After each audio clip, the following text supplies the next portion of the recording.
everyone, and welcome to today's STPL. Now, the reason why that took a little bit longer was my settings decided to reset when I loaded up Brood War, so that's always fun. It was kind of weird, it didn't log me in either, so yeah, we're here. It's another cool Friday, so it's the weekend again.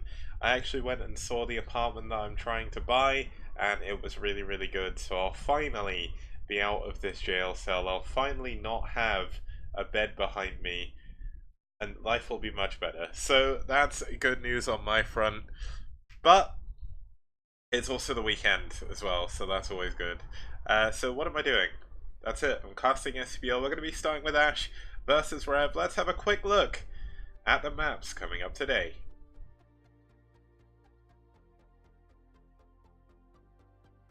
Okay, starting us off, we're going to have set 1 on Holy World SE, set 2 is going to be on New Bloody Ridge, set 3 be on Eye of the Storm. Then we'll be heading in to set 4 on Great Barrier Reef. Before finally, if we make it there, the ace match over on Fortress SE. Now, that's not all, because today we have some updated ELO. I know I showed off the ELO rankings the other day, but Radley fixed it, so it's actually working fine now. If we actually have a look, the top 10's changed quite a lot, really. Yeti went from 5th to 2nd because it wasn't counting ace matches properly.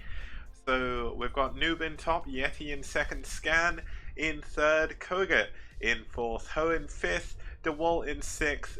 Just behind him is Eon Zerg, Dragon, TT1, and Terra. So a lot of cool names up here in the top 10. A lot of some of the best players outside of Korea. A lot of the Koreans, well, not a lot of the Koreans, there's only actually 3 Koreans in our top 10 overall. So foreign players doing really, really well. Scan.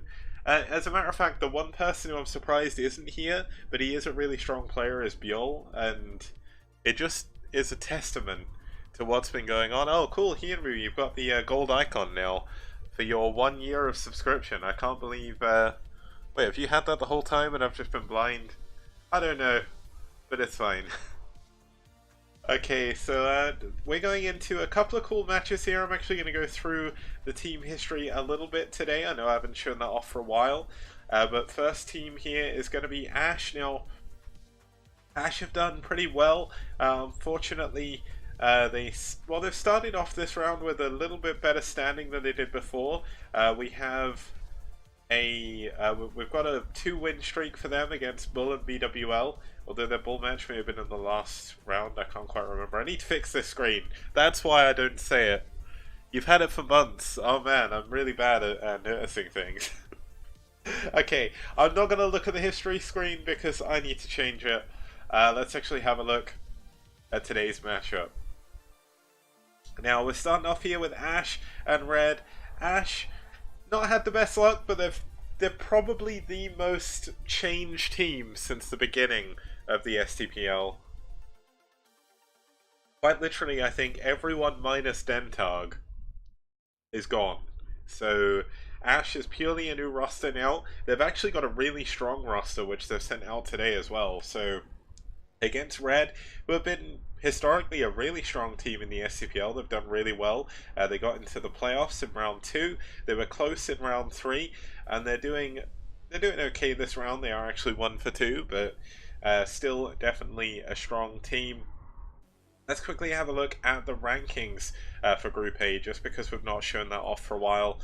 Unfortunately, neither of these teams look like they'll be able to make it into the playoffs. IRK and Naz have stormed this group, both of them taking down White Clan to lead them into a 4-0 victory for both of them. Now, I actually believe there's only one more game left for White Clan and one more game left for IRK and Naz, and I mean, I don't think anyone can actually take over them, so I think this group is actually pretty sewn up, which is kind of crazy, but IRK and Naz have just stormed it this time, and they have had one of the strongest groups in STPL's history. BWL obviously dropping out, which is why they haven't won a single game, because their games were all voided, and aSh definitely doing a lot better, and I'm really excited to see how they're going to do when it comes up to Season 2 and things like that, because Season 2 is probably a little ways off, but there are going to be events in between that I'll announce in due course. But it should be a lot of fun. So, we've had a look at the matches, or we've had a look at the matchup. Now let's look at the matches to see who is going to be playing today. Okay, so we're going to start with a TVZ between Radley and Eriador on Holy World SE. We're moving into a PvT between Dreamer and Last on New Bloody Ridge. A TVP between Hit 'em Up and Horatoss on Eye of the Storm. And a PvP between Jax and Fisheye on Great Barrier Reef. Now, if we're talking key matches, I have one I'm most certainly looking forward to, just because both of these players love to play very creative styles. It's got to be game number one for me. I know there's no one else to kind of refute, but if you guys have any idea of what series you kind of think's the key match, you can always discuss it in chat. It's all good. But Radley and Eriador should be a lot of fun. Holy World is a very, very fun map. And just being able to see both of these players duke it out on there should be a lot of fun. Now, just making sure I actually loaded up the intros. Yes, I did. So we're pretty good. Let's actually have a look. Well, yeah, we need to look at the players first. So let's have a look at them and see how we go. So for aSh, we're starting with Radley. Now, he is a player who used to be on Net Wars but moved over shortly after the start of round 4 because he didn't want to be on the same team as Julia. That was a little bit of drama there, but it's not too much of a big deal. Basically, one thing I want to say about Radley is he is one of the most generous people that I've ever met. He's given me so much help with the database side of the STPL with the parser. He's building something else as well, which we can't show off just yet, but the captains from the STPL know what it is. So just overall, he developed the entire ELO system that we see now, and he's just a boss. Like, Radley, really, really cool guy. If you're watching Radley, I hope you enjoy watching your own game, because it should be a lot of fun. At least I'm hoping, because his opponent is going to be one of the people I'd claim kind of like the foreign granddads of Brood War. He's been around since vanilla. He still plays now. He still plays actively. He's on a 61% win ratio. And he beat Terra and he lost to Terra. I mean, you can't really say too much about that one-to-one in TBT. But this is why I'm excited about this map, because we're going in to Holy World SE.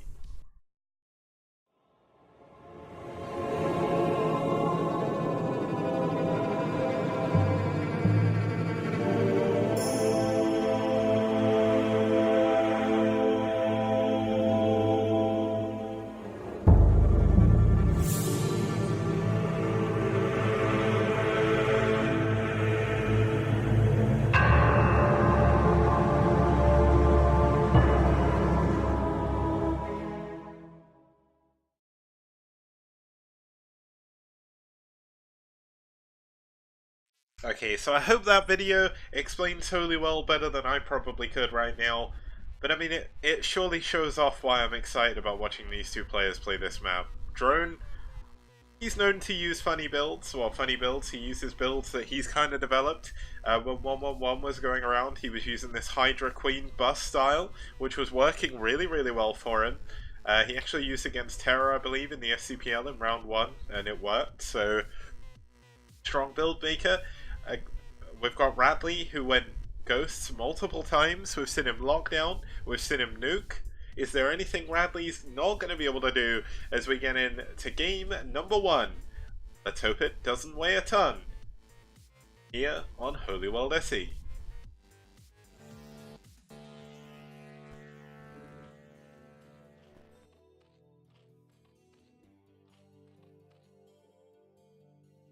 Okay, starting us off here in the bottom right-hand position, we do have the Purple Zerg fighting for red.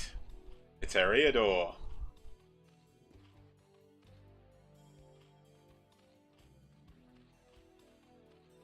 And his opponent spawning down here in the bottom left-hand position, we do have, in close positions, the Yellow Terran fighting for How did I get that wrong? Fighting for aSh, it's Radley. Okay, I could understand like getting a name wrong when they don't have the right clan tag, like a BSL tag or something. But how how can I call him Ash and think he's in Clan Radley? Like, what the hell? I was just literally talking about him as well. Oh well. One thing I need to quickly do. My settings seem to reset, so I need to turn my scroll speed down. That way I can do camera movement a little better. Okay. So, we're off to a good start today, guys. I don't have Rapid again to kind of keep me going, so looks like my brain is already starting to fall apart. As I was saying before, just while we get into a little bit of a lull, obviously we do have a 9 pool coming in here from Eriador. Well, I see a 9 pool, he's got an Overlord as well. So there's going to be some quick links. Radley, meanwhile, is going for a wall in. This, I believe, is actually a Ling type wall, so any early shenanigans should be deflected relatively easily. And Eriador's not going to be able to scout what Radley's doing. And that's always a good thing. Now, obviously, the Overlord will eventually get there, but it's a little bit more dangerous to go into the bases. Just in terms of my news, today I went to see a flat that I've been looking to try and buy, and it was actually really, really nice. So hopefully that'll all go well, and things will get better. But it looks like Radley skipped an SCV over the barracks there to go for a scout. Really, really strong move. We have the gas coming in here for Eriador. He's going to go into a hatchery on 12 as well. And everything is kind of looking from him how you would expect it. Obviously, Eriador is known for his creative plays, but he also does play standard relatively often. I just really hope that we see a queen and we see an infest, because that's what we need to do. And yet I'm finally being freed from my prison cell. That's the best thing. Now, interestingly, Eriador still built a few Zerglings. They're not really going to be able to do too much, maybe force a little bit of repairing, but there's already a Marine here, so... Oh, actually, they're going to be able to really put the hurt on this command center. He's actually walled off and decided to build the command center up on the high ground. This is a little bit of a risky play. It looks like Eriador hasn't realized it just yet. The Ling's going to run down, take a little bit of damage. Oh, but Radley immediately cancelling the command center. He doesn't want to risk getting all in. He's actually scouted in the wrong direction, so doesn't have a clue what is going on back at Radley's base. Here we see one of the map features, a neutral disruption web that does in fact work. I know a lot of people the other day were a little bit confused, but it is a fully working disruption web. Any ranged unit or any units under there will not attack whatsoever, so you can kind of use that to your advantage. Zerg definitely going to be trying to use that to their advantage by luring Marines over there to go into Dark Swarm and things like that, but hopefully we're going to see a pretty epic game here. We've got second barracks coming up, gas coming in as well. Should have an academy fairly soon after this from Radley. Radley certainly a fan of 2 racks academy more than +1 racks, and especially on this map it's a very good choice because you do get that tech up a little bit quicker. Dropship play very, very strong on Holy World SE. And that's why we're likely going to see Muteless play from Eriador. Now, he is going into his lair off of the 2 bases. No second gas as of yet. A little bit early for that. But it wouldn't surprise me to see the second gas coming up pretty quickly soon after. Now, it's not beyond the realms of possibility that Eriador will, in fact, go for some kind of Lurker play. Especially on a map like this. Lurker drops very, very strong. But looks like the SCV going to scout in here. See exactly what is going on. No third base as of yet, obviously, no third hatchery either. So we're definitely going to see some form of tech off of 2 racks. Oh my god, he's actually going straight into Queens. Oh, Eriador. Eriador, my king. He's going to go infest the command center and get a lot of infested Terrans.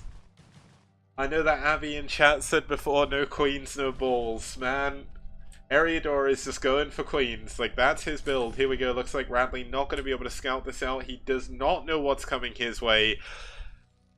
And this could be a very awkward situation. Now, it's a 5-minute queen's nest, guys. This is 2 hatch queens.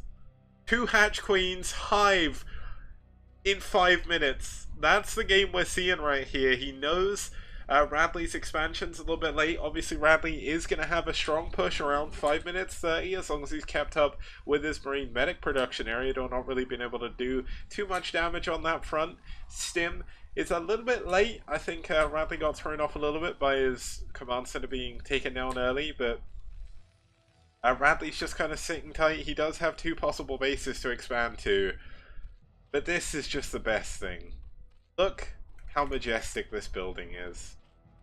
Just stare at it for a second, guys. Because this is the one map you will see this build. And this, right here, is why. Now, Eriador could very well mess up and destroy the command center, but I highly doubt that's going to happen. We should see a queen popping out soon. Now, it looks like Radley going to move out onto the map. Not likely to check the command center in the middle. Looks like Eriador going to wait off on there. Needs to pull all his links together to make sure he doesn't get killed. Because obviously he does only have 2 creep colonies back here. Now, oh, looks like Radley is moving into the center of the map. Let's see if he sees the damage he does. Oh no, he scanned the Queen's Nest. I just realized he saw the Queen's Nest. He's going for the command center before the Queens can infest it. Eriador needs to stop this. If he doesn't stop it, the Queen build is going to do nothing. The command center is going to possibly burn down. Eriador is on a timer here. I think the command center is going to go down. This is tragic for us as viewers, but great for Radley, because all of a sudden this quick hive rush is not going to be able to do anything. Eriador, he built a queen, but he didn't send it quick enough. That's so unfortunate. This is so disappointing. I can't believe we got this far. We got a queen first build, and it didn't work. Now, looks like Radley gets ensnared. Ensnare is actually really good against bio. All of that bio goes down immediately. And I mean, Eriador's still in a decent position. The queens are not entirely useless, but obviously without that infest, he's going to lose the ability to go into infested Terrans. And that's devastating. So Radley, that's a good move for you, because infested Terrans are pretty good against pretty much everything. As long as they can get in range. They're not going to get siege tanks, but bio, lings, anything they're going to be good at. Now, looks like the ling's going to move up, try and check for any more bio. There is a second bunker coming up as he wants to stop to make sure Eriador doesn't push through. But he's going to have to, you know what? There's a challenge for Eriador here. He has to kill the natural. If he doesn't kill the natural, that's it. Good final shot from that lurker as it was about to die. Kills all of the bio there. Nice scan going down on those 2 lurkers. But oh my god, that target firing by Eriador is so powerful. The bunker goes down, and he really does need to infest this command center. There's actually no possible chance of anything else ever impressing me again if he doesn't infest the natural command center. So I'm very sorry, Radley, but I'm rooting for Eri here. We got Defilers on the way already at 8 minutes. This is going to be a bit difficult for Radley here. Well, the Consumer's even done on the 8-minute mark. The first...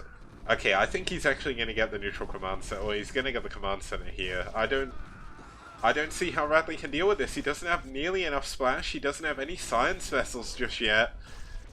Another barracks being added on, but... There's just going to be swarm right next to the command center.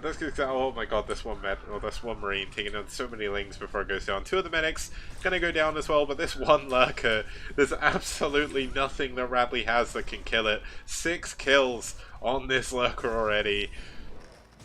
Third base coming up from Eriador in the background. Let's see exactly where the science fleet is going. It's only just now up. Looks like Radley is going to try and go for a big drop over in the right hand side. Now he does know that there's no Spire behind this, so there's going to be no Scourge and nothing to be able to deal with this dropship. Now get the neutral command center. Where is the Queen?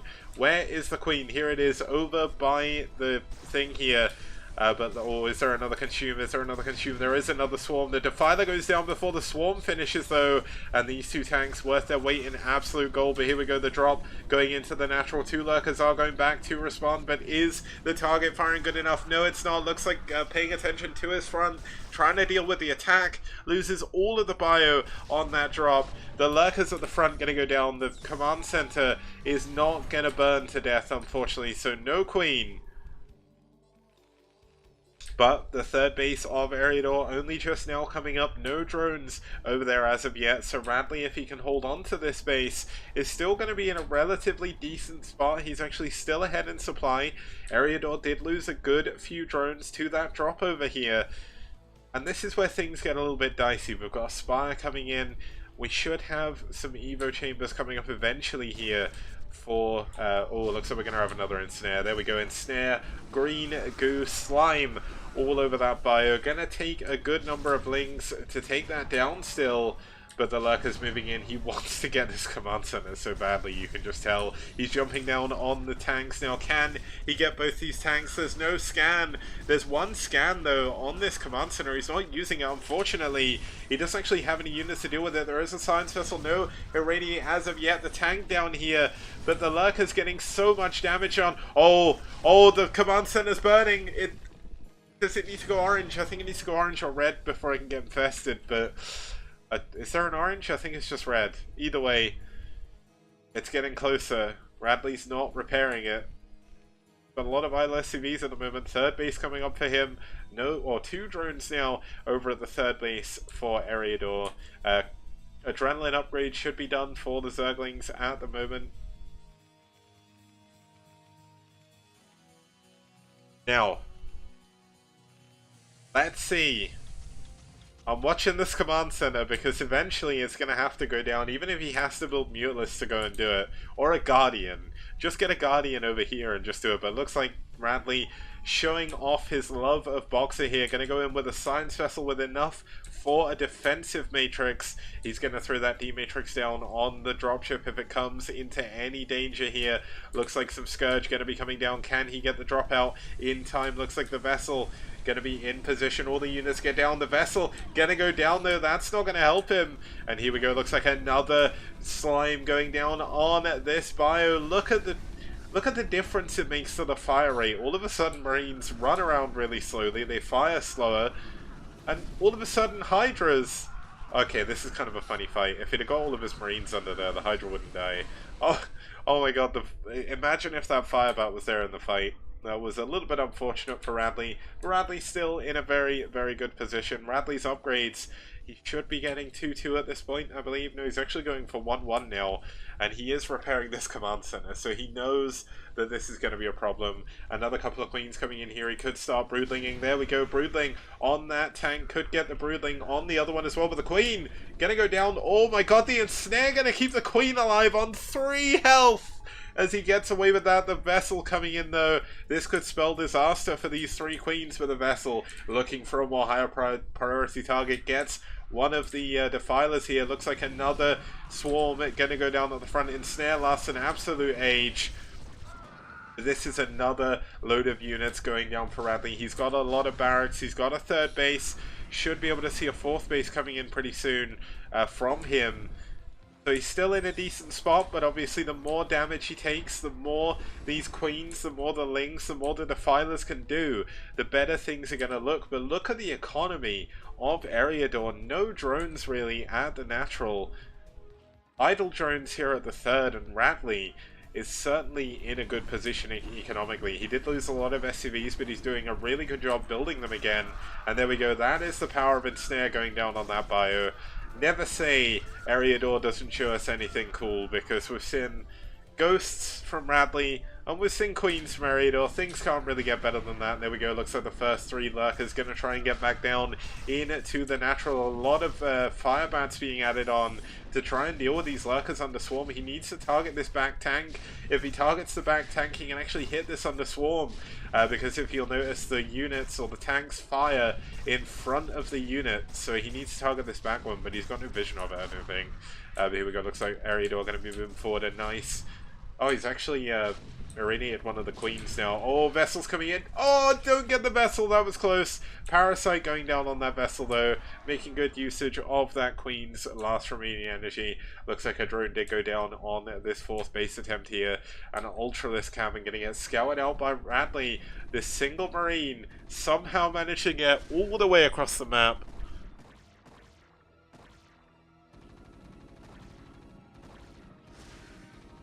And more...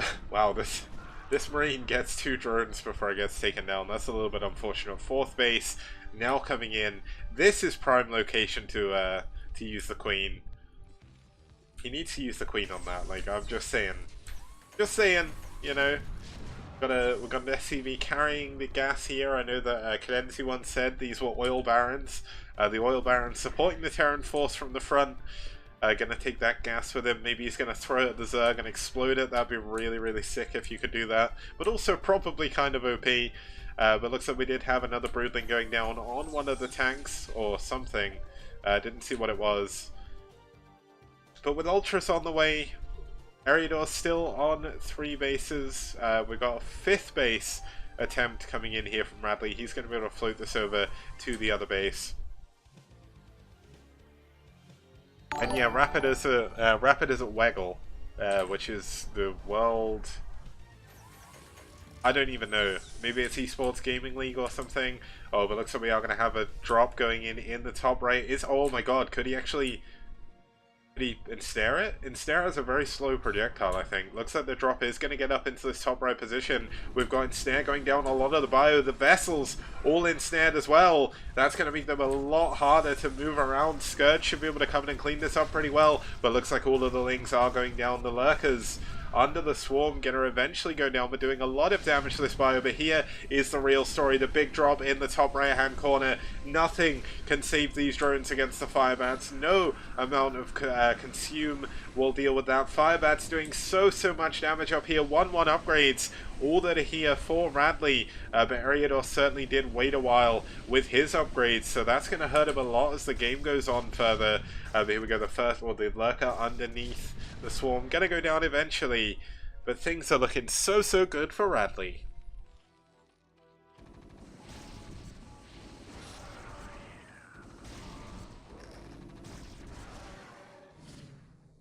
Okay, that's really unfortunate. But this drone can kill all the Marines. Look at him go. Oh no! Drone! Okay, another drone goes down. And Eriador, look at his natural. Radley is on so much money right now because he just can't spend all the money he's mining. He's going for... The replay hasn't bugged, has it? I don't think so. I'm going to assume the replay hasn't bugged because Eriador doesn't have any money, so he's definitely spending it all. Yeah, let's see exactly how this is going to go. I mean, I think there's only one way it can go at this point. Radley with an unsurmountable lead as he pushes forward into the sunken line of Radley at his front. A nice couple of lurkers here. Going to go down though by 2 good splits from Radley. Radley's still a little bit apprehensive. He knows he's in a winning position, but doesn't want to throw away the game. Looks like Radley, though, is going to be able to take down Eriador here in game number 1. Looks like a Queen coming in here, going to try and do what it can. Vessels being taken down. That's a good move by those Scourge. And some Hydras and Lings going around the top of the map. Going to see if they can pick up any reinforcements. But this is a dangerous position. Looks like we do have an ensnare on the tank. I don't think ensnare affects the tank's firing rate. Maybe it does. Yeah, I guess it definitely does. Look at this. Oh, there's nothing in range for it, I guess. Yeah, I don't know. I don't think that affects the unit firing rate for tanks. I know it does for bio, but another drop going down in the main. Surely this is going to spell the end for Eriador. He's down at 35 supply, 30 supply. GG! Radley wins game number 1.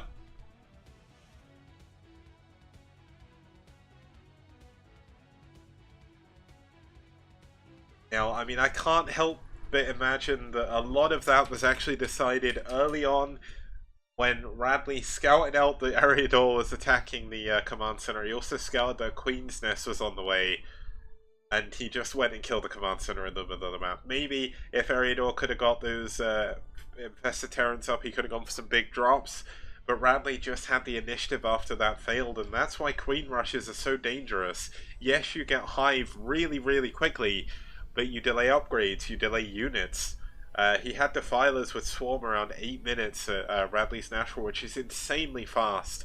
But unfortunately, it wasn't fast enough to win him the game. As we'll get into game number 2 in just a minute or so. See you guys very soon.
Okay guys, welcome back. This is the wrong screen. There we go. We're back for more STPL action. Game number 1 was a really sick 20-minute game between Radley and Ariador. Well worth watching if you haven't seen it already. I know that most people probably have, but I know there's one person who viewed or joined the stream afterwards. So, and for the benefit of anyone skipping through the VOD as well. Regardless, we're getting into game number 2 here. It's going to be between these two players. These two players right here.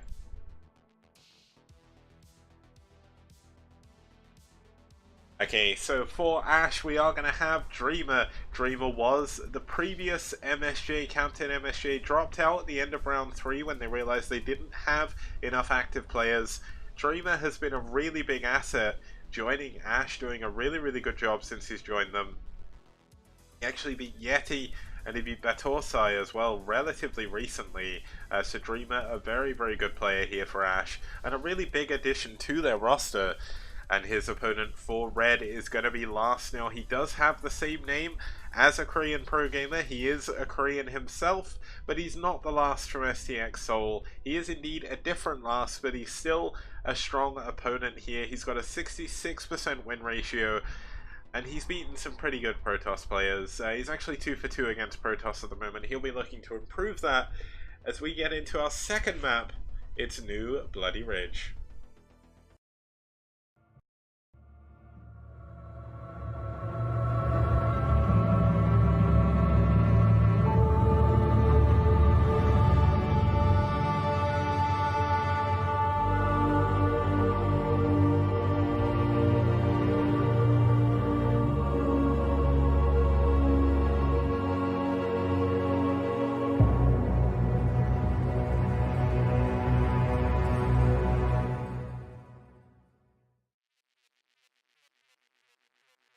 Okay, so that's Bloody Ridge, guys. 2-player map, both spawns in the corners. Relatively fast rush distance for both teams. Very easy map to split later game. A very good map for arbiters, more so than carriers, but carriers still seem some use on this map as well, especially historically in Pro League where this map was from. So let's not waste any more time. Without further ado, let's get into game number 2.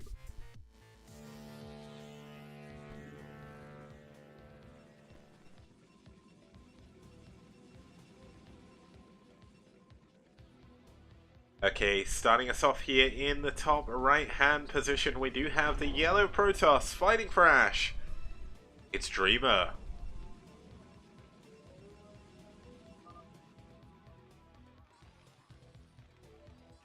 And his opponent spawning down here in the bottom left is the White Terran fighting for red. It's Last. Nearly did it again. I'm so good at this. You wouldn't have thought that, yeah, you would have thought after doing this for nearly a year, I would be used to doing this, and I've been casting for like 2 years, right? I casted in 2015, not long. I did my first STPL back then. It didn't really take off very much, but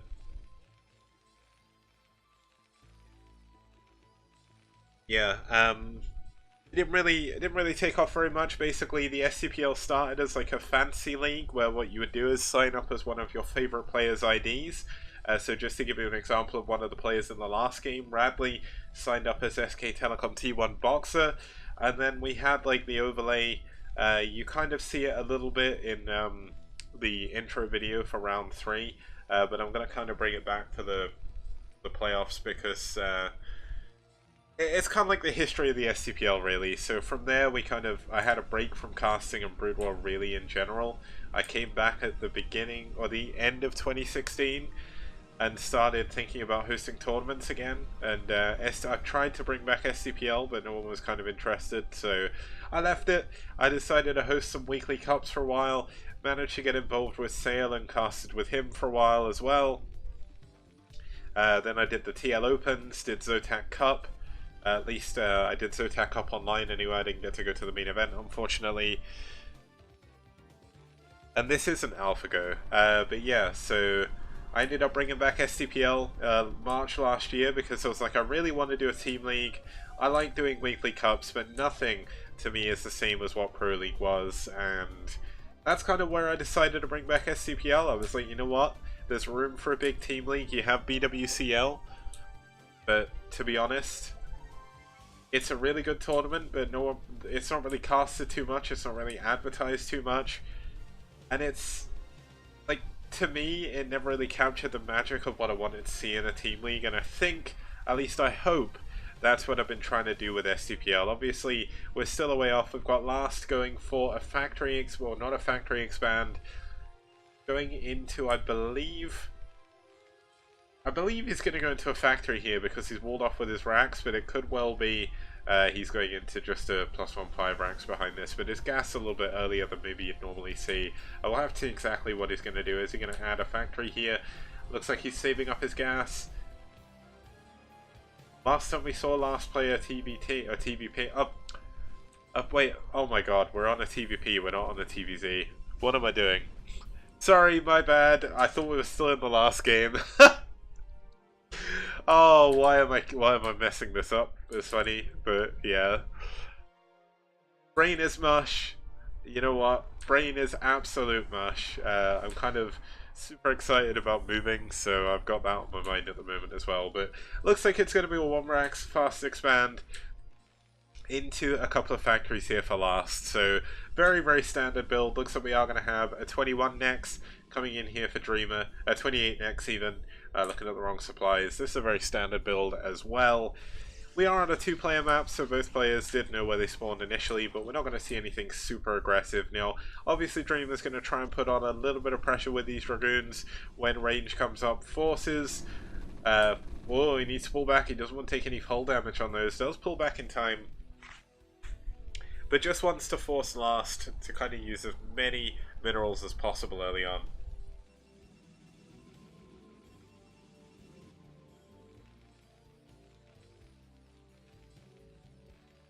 And one interesting question I have to Last: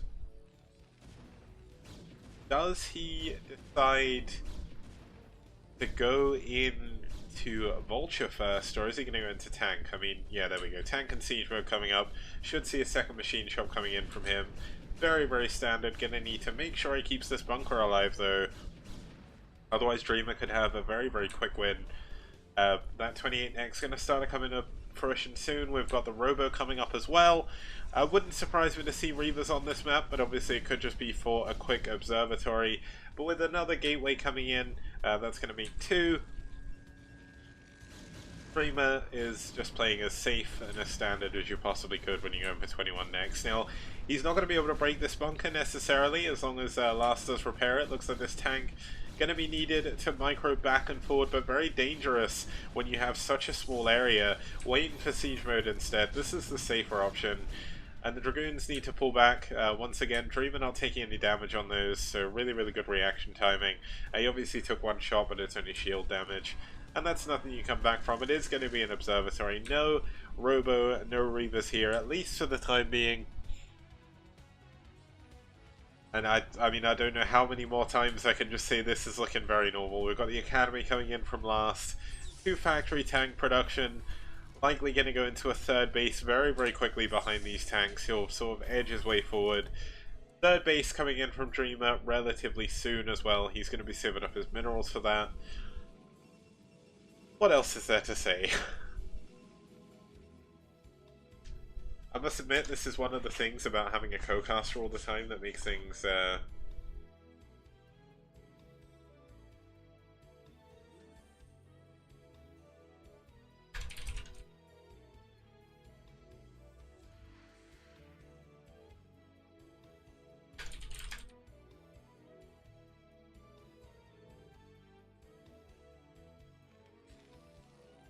sorry, I was just quickly typing something to someone, but Armory coming in over here in Last space. He's still going into 2 factory tanks, not started any of his Vulture upgrades. Going into a 3rd factory as well before we see that command center.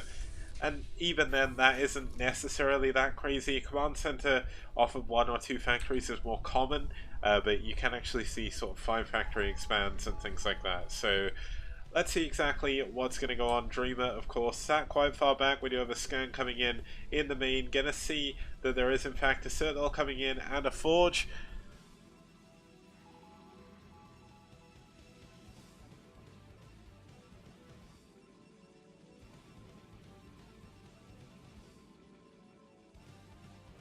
And this is going to signal, this is going to signal a Arbiter coming in. Now, ooh, I need to get my head in the game a little bit, but looks like we are going to have a pretty slow game for the time being. Dreamer just going to hang out on his side of the map.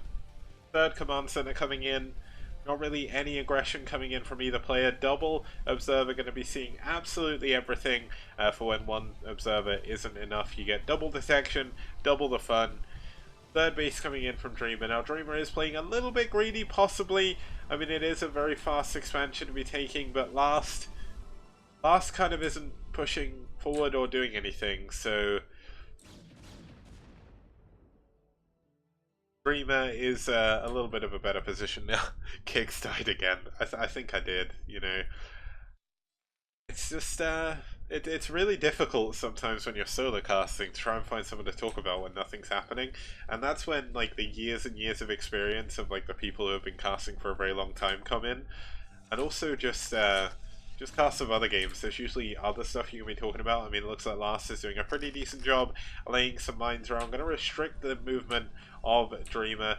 Back here we do have pretty much everything as normal. We should see the Arbiter Tribunal coming in fairly soon. This pylon wall is going to make it a little bit harder for those vultures to get in. Although I almost feel like he's misplaced it slightly because it feels like there should be a pylon here.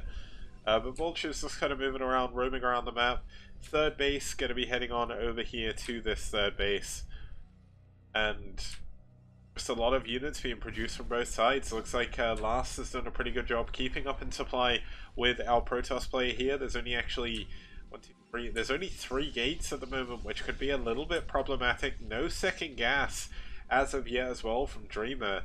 Dreamer gonna stick on, I think he might just be sticking on Templar Tech. There is going to be another 3 gateways coming in. No, he doesn't even have a Templar Archive, so I guess that was just for Zealot leg speed.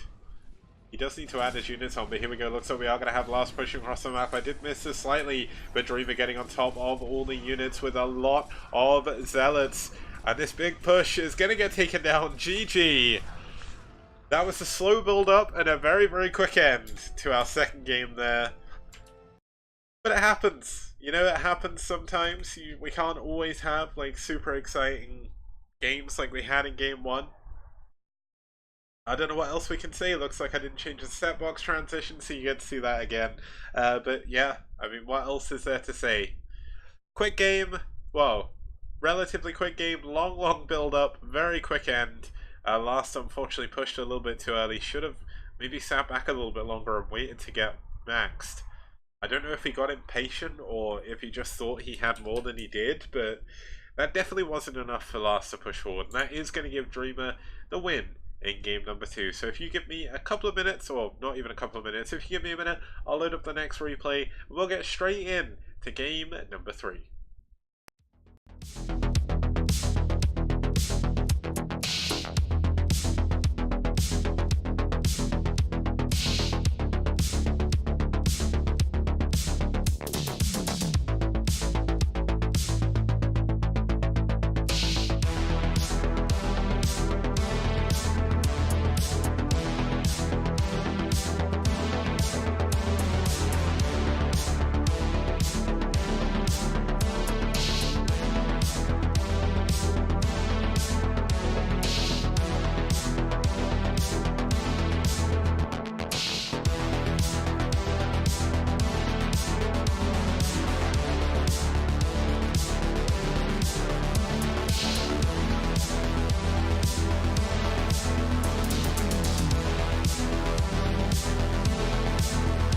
Very close. For a second I thought my PC just blue screen, so we're back a little bit quicker than I was planning to be, but it looks like Brood War is acting funny.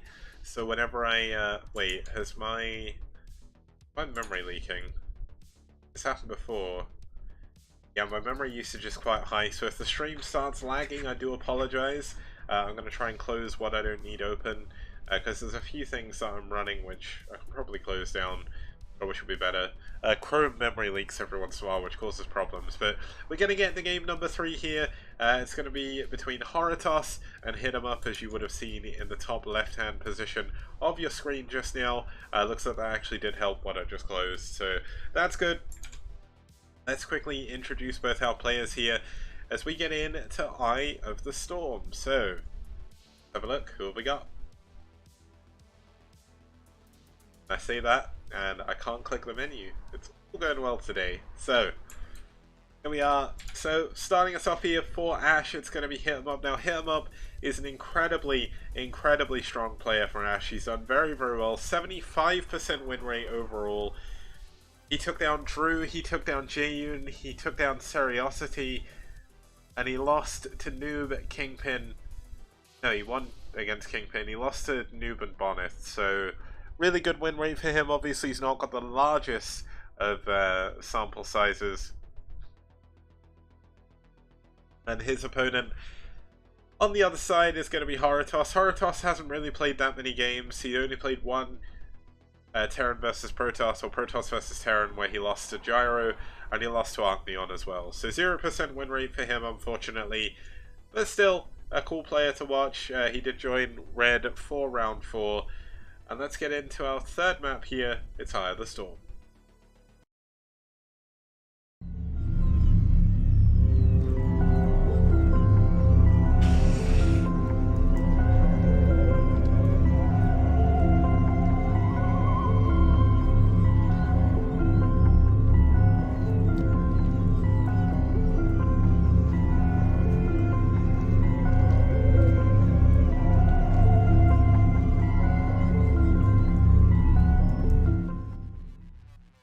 Okay, so Eye of the Storm, another 4-player map here.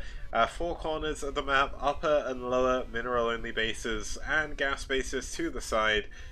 Very strong map so far for Protoss. Well, I say very strong.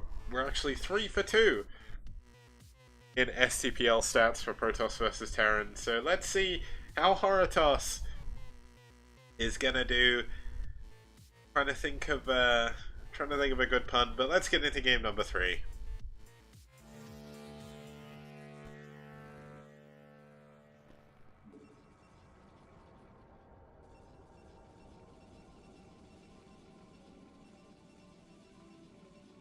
Okay, starting us off here in the top right hand position, we do have the yellow Protoss fighting for red.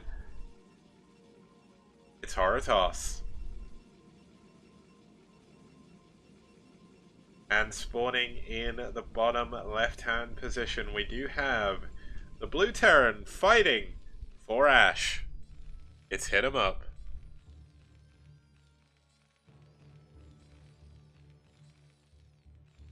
And Princess Termagant, hopefully I'm saying your name right, thank you very much for the kind words. Means a lot. I put a lot of work in trying to get this meeting. Well, okay, let's try this again. I did put a lot of work trying to make it look good, and I hope it does, because it kind of helped, like making it kind of helped me through a hard time recently. So it was kind of not only a project to keep my mind off of things, but also a way to sort of put my negative energy into something more positive. And if people are enjoying it, that means I got everything out of it that I needed to, because oh really? Cool. I thought when I said it that it was actually going to be harder to say, and I was like, okay, maybe I'm saying it wrong because that's what it looks like it is, and it may not be that, but we are going to have Hit 'em Up going for a wall here. I don't actually believe this is Zealot proof. I think the Zealot and Probe can get through the top of this, but we'll have to see that in a little bit. Now Hit 'em Up and Horatoss are going to be scouting in the same direction, so we'll know where each other have spawned. In terms of how this game is going to go, hopefully it's going to be a little bit more exciting than the previous one. That was kind of a game where both players sat back for long enough that one of the players kind of jumped the gun and committed kind of suicide in game. So hopefully we're not going to have that here. TVP can be a super fun matchup.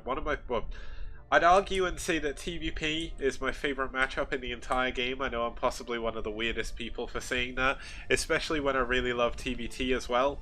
TVT is probably my second favourite matchup. Obviously I'm a Terran player, so I'm a little bit biased, but a lot of the best games I've ever seen have been TVP and TVT. Obviously TVT is very strong, and that's the fan favourite matchup, but there we go. Not Probe or Zealot type. A little bit unfortunate, it's just one of the facts of this map. But we do have the factory coming in. People have been, or SCVs have been pulled off of gas, so we're going to see an expand here for hit 'em up.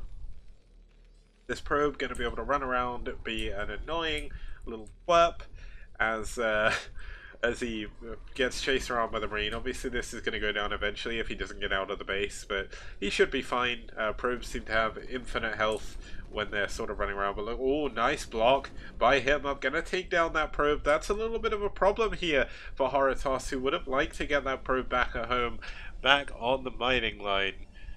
Hey aGe, good to see you. If no one knows who aGe is, he's actually the clan leader of IRK. One of the coolest people you will ever met. Recently hosted. Huge thank you for the 5-month resub, aGe.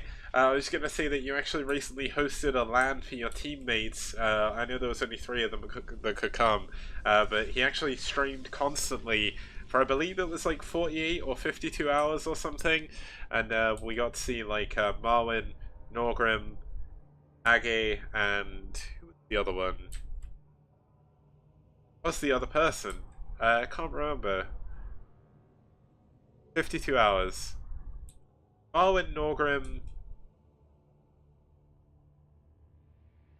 aGe, and who was the 4th person? I'm sure there was a 4th person with you. Oh yeah, that was it. Yeah, so he had a lot of fun doing that. Looks like he's going to be doing it again as well. It's really cool to see that the team spirit is alive and well. One of the things that always disappointed me for a while, and why I wanted to do a team league, was I noticed that a lot of teams, like, yeah, they were clans, but you never see them do stuff together. Like, you'd never want to follow them because there wasn't really enough games to follow them over. And the STPL has kind of brought that back a little bit. I feel like there's been so many games that have been going since March last year, and obviously that means we get a lot of games to see, a lot of the games the teams have been playing together as well. We've got a lot of history between the teams now that we didn't have before, and it's just been really cool to be able to go through all those old stats and like bring up rivalries and things like that. And that's why I'm actually looking forward to doing a season 2 as well. I'm going to change the format a little bit. It's not 100% decided yet, so I'm not going to say anything. I'll announce everything properly after the grand final playoffs, which are going to be coming up after round 4.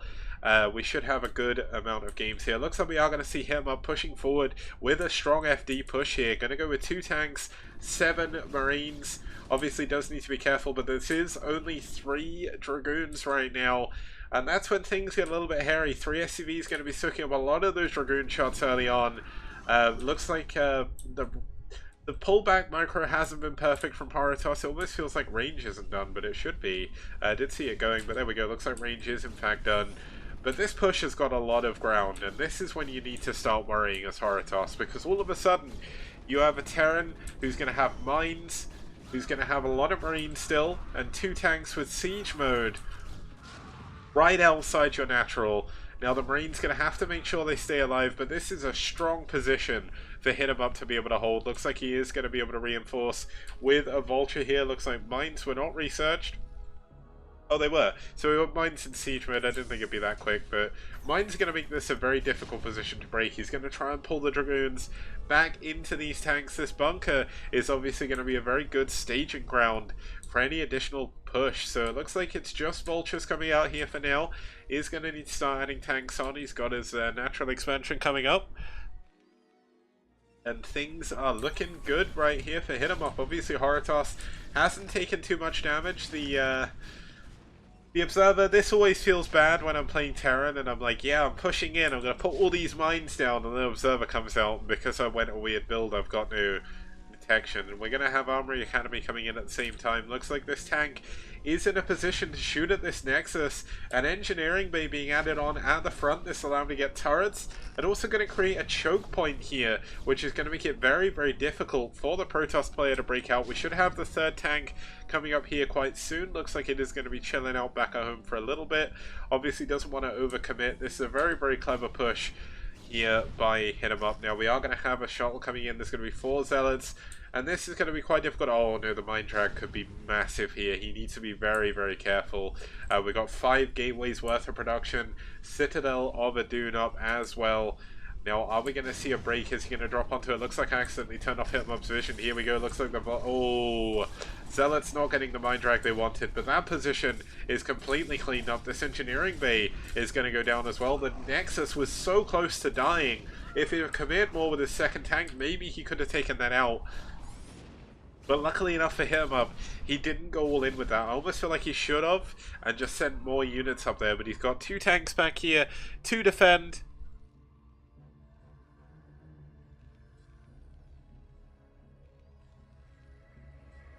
Thanks, Aggie. I'm glad you enjoyed it. To be honest, I genuinely didn't think it would go over a year, but it ended up doing it, and I'm glad you guys have actually enjoyed it. I know there's been a few teams that have come and gone due to inactivity, but I definitely feel like a lot of the teams, especially a team like IRK, because the tournament has gone on so long, like, they've really, really improved, and they've put a lot of effort in. Like, I know people are saying thank you to me, including Aggie, but honestly, if it wasn't for people like Rapid, people like Radley, who's helped me a lot as well, and all of the team captains and all of the players, I wouldn't even have anything to cast. So huge thank you to absolutely everyone who's been involved with this. We've got the third base coming in for Horitas.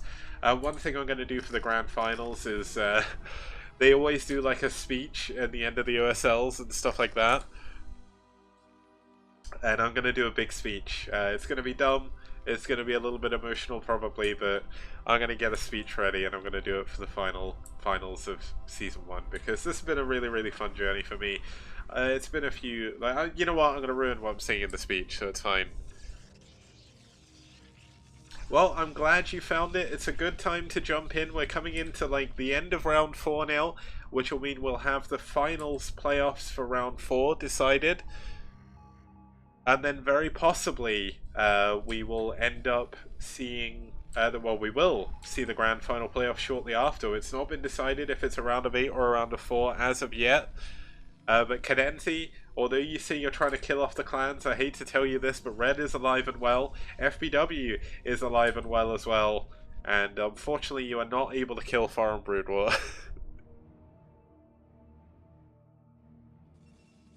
Okay, Templar Archives coming in. We're going to have Double Forge coming in from Horitas. He is going to go heavy on those upgrades. Obviously, later game, Terran upgrades do scale a little bit better. This should be +1 attack finishing up. There's no... Yeah, so there's actually no Science Facility yet, no Starport either. So +2 attack is going to be delayed. Well, 2-1 is going to be delayed mainly. That's going to be the big problem for Hit 'em Up here. Part of that comes down to the build he opened with, Strong FD. He kind of focused on getting a second factory up super quickly. Good usage of those mines. Going to try and go in here. Perfect timing by these vultures to get in just as the probes get here. How much damage can he do? Oh, the mine drag could be big here. Nope, looks like the drones. The probe's going to get away. The mine's going to go down. Nice pick off on that final probe. And the vultures going to move away to live another day.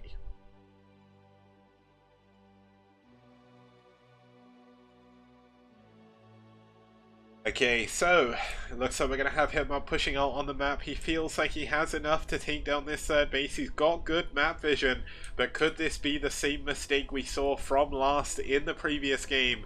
Hit 'em Up is a pretty strong Terran player, so is Logan, or sorry, Logan is Hit 'em Up, so is Last, but it looks like we do have that scan coming down, going to be pushing in here to this third base. This is a very strong push, a very strong amount of units. Obviously he only has +1 attack at the moment. Starport only just now coming in, no +1 armor, but this is going to be the big main story. Can he kill this third base? The first Dragoon going down almost immediately. Now there is some observers checking out the middle of the map. We do have a lot of units here from Horitas in the bottom right, but this Nexus is 100% going to go down. Luckily enough, he does save all of his probes, so that is going to be the nail in the rough.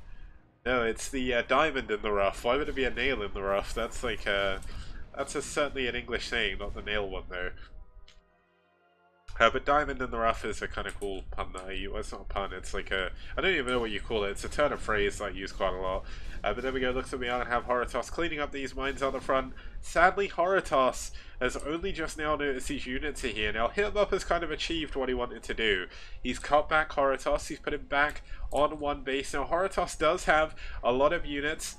1-1, only about halfway done though, so this is a really bit of an anti-timing here to push in. Looks like the Zealots trying to get in, gonna dive onto the tanks, the Vultures all down at the bottom, the Zealots getting all of it. Nice spread as well by Horatoss. Just look at that, he's got a Zealot on every single tank, and once again, Protoss get an amazing engagement against our Terran player who was kind of moored up in the middle. And I would definitely say that Horatoss is the one with the advantage. Now, obviously, he did lose his third base, but that's a lot of tanks for Terran to be losing. Terran doesn't have 2-1 on the way yet, and he's only on 5 factories. He doesn't have another base. It's going to be very difficult for him to expand. It looks like he's scanning all over the place, trying to find a third base here. Nail in the rough. Frequencies open. Thank you, Medino, for the host. Welcome to all of his viewers. You're currently watching Red versus aSh. Hopefully Horatoss is going to make a Red account soon, so we know exactly what clan he's playing for. I know that was something that Aggie was trying to campaign for, just to try and get people to use them. But oh, the Vultures! Oh, the mine gets one of the Zealots, doesn't get the rest, but the Vulture's going to be able to clean these up. Dragoons coming in to save their buddy. Let's see if these Vultures can be sorted out. Looks like we are going to have a couple of cannons coming up here. The one probe getting taken down here by Hitmup, and this is one of the strong plays that Hitmup is really good at making. He moves in. Obviously these Vultures unfortunately are eventually going to go down. Now somehow those Vultures didn't all die. I'm fairly certain if I was controlling them they would have just got stuck on the Dragoons and all died immediately. But Hitmup is doing a good job rebuilding his tank count, sending out his Vultures to lay as many mines as possible. But when we actually look at the map vision, just look how few mines that Hitmup actually has. Like, Horatoss has done a crazy job of cleaning up these mines. Speed, even done for his observers here. Just moving around with groups of units, observers, clearing every single mine as often as he possibly can. The Vulture's going to try moving in this top left position, but they are going to be running into 3 cannons, and that's certainly something that they cannot deal with. Back at home, we do a +2-1 coming in for Hitmup. It's going to be all before that's done. 2-2 on the way for Horatoss. Another couple of game weeks being added on. Arbiter Tribunal is done. The first Arbiter is on the way. Okay, this is the second Arbiter. Didn't quite notice which of the upgrades were done, but Recall or Stasis both would be very good here. Obviously Stasis going to be a little bit better. Recall is a lot better against Terrans who aren't sat in their base. Obviously Hitmup has been kind of sat back for a while, not really moved out to take a third base or anything. And due to the fact he's throwing away so many Vultures, obviously he's getting to lay a lot of mines, but every Vulture he loses is going to be one less unit in the force that Horatoss needs to worry about. So Horatoss should just look to double expand now. Obviously he needs more space for gateways, he needs another gas, because his gas in his main and as natural, his main is almost mined out of gas. Obviously Hitmup is going to be in the same position, pretty much almost the same gas for both of them. Looks like Hitmup got his natural gas a little bit quicker, but I'd definitely give the advantage to Horatoss now.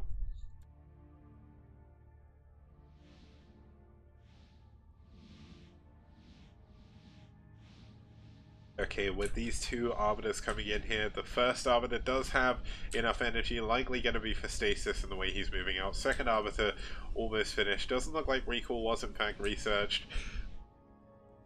But as I said, when Terran's going to start on 2 base, Terran kind of wants you to Recall, because Terran is behind, and the one way you get back in the game is you either have mass upgrades, which obviously Hitmup, he finally does have +2 attack, +1 armor is about to be finished. But he's going to be up against 2-2. He's going to be up a vastly superior numerical army supply-wise. and things are just going to be a little bit more dangerous. Now, Horotos is not going to opt to take another main. I don't actually agree with this too much. He's going to take this 4th base over here. Now, this doesn't give him any option of building any additional gateways or tech over there, which is why going for the other main is a little bit more preferable. But no air upgrades as of yet. 2-2 about to finish up. Hit him up is just continuing to try and max out. Now, I did say before that Horotos does have an advantage, but of course, hit him up, 2-1 mech is very, very strong. One thing that you can see if you ever watch Flash play and see some of his tutorials is he always says that, yeah, you lost your units, but if you max out, you play calm, you push again, you can still win. Now, it looks like Hit 'em Up is going to try and go for that. He's getting close to max again. He is actually going to need to add a couple more depots on, otherwise he's going to get supply blocked. But he's also going to try and move out and take this 3rd base. And obviously, Horotos going to send some units in here to deal with this, but these units going to get trapped up here most likely. But can he take down the command center, which is going to be very far away now?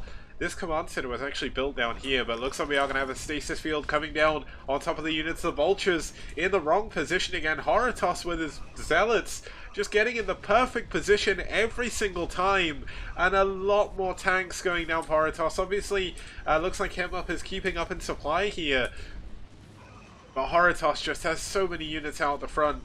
But a nice EMP going down on that front Arbiter. That's one less stasis he needs to worry about. The Arbiter sniping a tank though. But Horotos does need to be careful. He doesn't have that many gateways. Losing all of these Dragoons can leave himself open to a counterattack. Now the command center did actually go down over here. That's the big story in this position. Now a lot of Dragoons have gone down. Really, really nice trades here by Hit 'em Up. But without a 3rd base, he's actually losing a lot of the SCVs over here as well. A huge mine going down on 3 of those Dragoons. And Horotos loses pretty much his entire army. Obviously the gateway is going to come in handy as he starts to rebuild. Should actually add some gateways on here and some gateways over here to try and get some additional resource, not mining, but just like movement resources.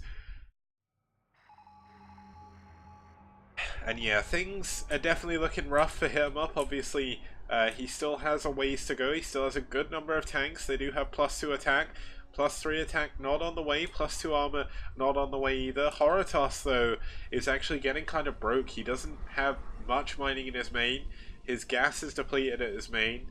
His natural is going to be depleted soon. His 3rd base is going to be in, well, his 4th base is going to be in trouble. This is why you don't take this corner base and you take another main.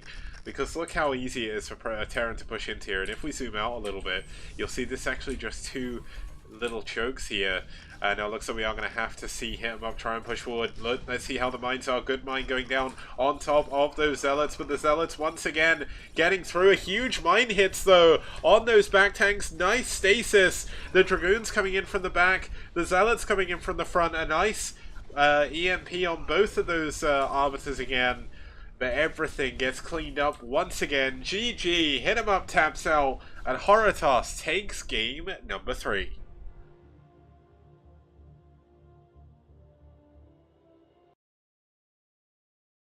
Okay, well, obviously, okay, we didn't change the we didn't change the transition again, but Horotos did a great job there. Every single engagement he went for, they were just so good. Like, he had such good zealot control. The ability he had to just get individual zealots on individual tanks is really difficult. And he did it so perfectly every single time. Obviously, that final engagement, all of the zealots went down to mines pretty much, but still, you can't really get much better than that. We're going to go into game number 4 when we get back after I quickly get a drink and set up the next replay. See you guys in just a minute.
Okay guys, welcome back to the STPL. We're going into game number 4. Now this is the game that maybe people will be thinking, I don't really want to see this as a PvP, but PvPs can be super exciting as well. Let's introduce both of our players here. Starting us off for aSh, we're going to have Jax, a newer player. He did beat Dreamer when he met him when they fought against MSG in the last round, so he's got history not with the player that he's going to be playing against here, which is going to be aSh for red. Now, aSh is doing a pretty good job. He's only got a 41% win rate, but that's still nothing to be scoffed at. But, I mean, what else can you say? He's 3 for 4 against Protoss. He's lost to Tech. He beat Tech. I'm not going to go through all of his results, you can see them on the screen. But aSh has been a really big asset to Red. He's played a lot for them. Now, he did actually sub in for someone. He subbed in for Talon, who would have been playing in this match. But it's not like aSh doesn't know what he's doing. Let's have a look at our map intro as we get into map number 4. It's going to be on Great Barrier Reef.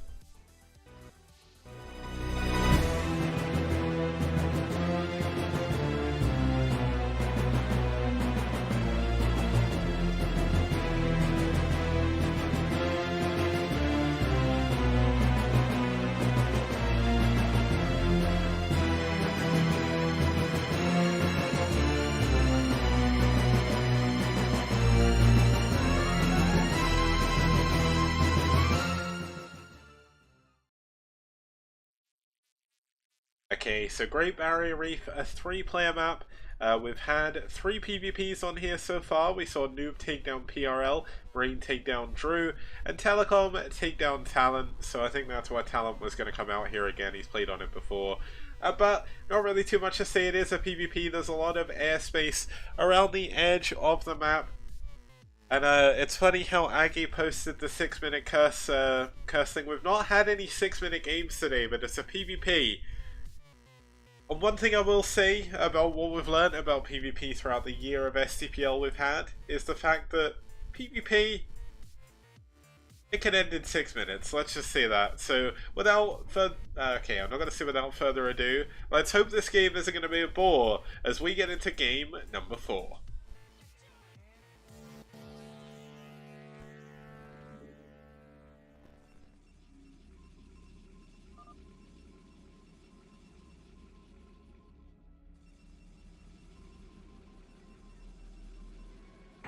Okay, so starting us off here in the 12 o'clock position, we do have the Red Terran, the Red Protoss fighting for aSh. It's Jax.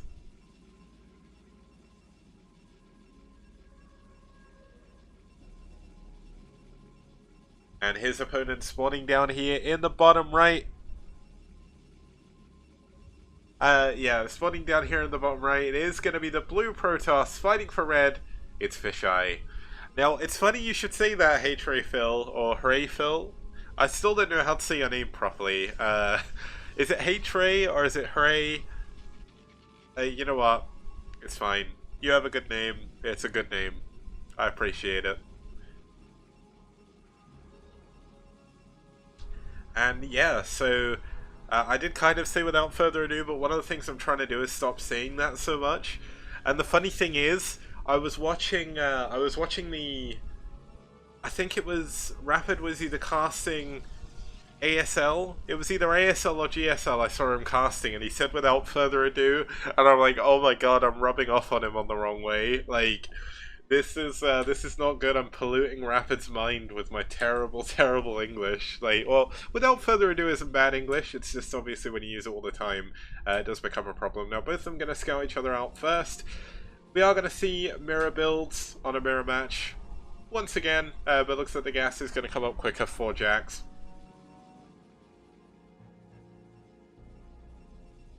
Now, as Jax pushes forward here, he's actually going to be able to see exactly what's going on. Ironically, he did miss scout a little bit, so aSh going to get the first scout.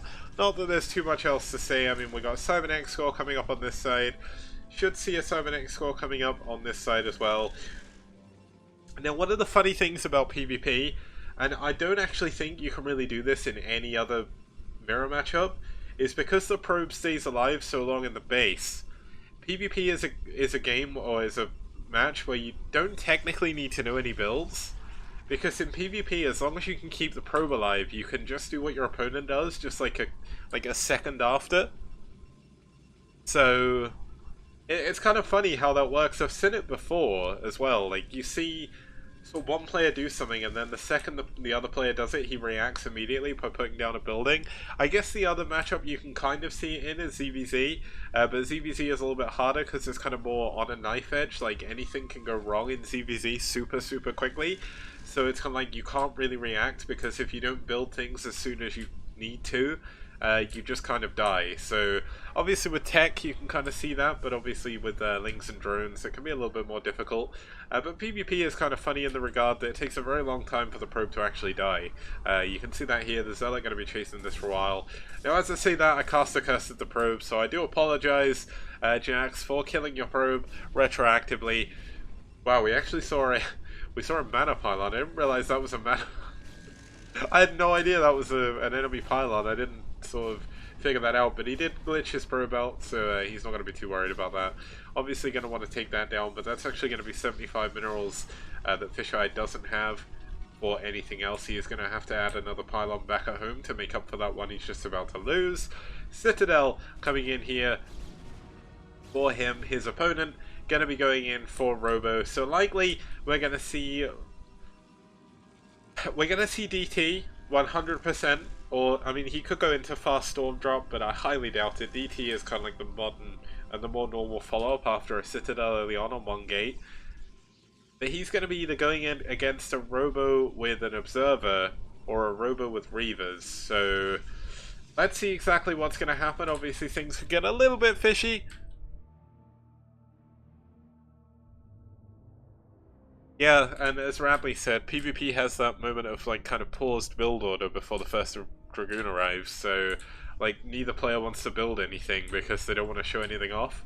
But with this Robo coming up, let's see exactly what the next move is. Obviously if Jax goes for Observers, this Templar Archives is going to be very bad, because he won't have any detection back at home. Now, no Observatory as of yet, no Robo Bay as of yet either.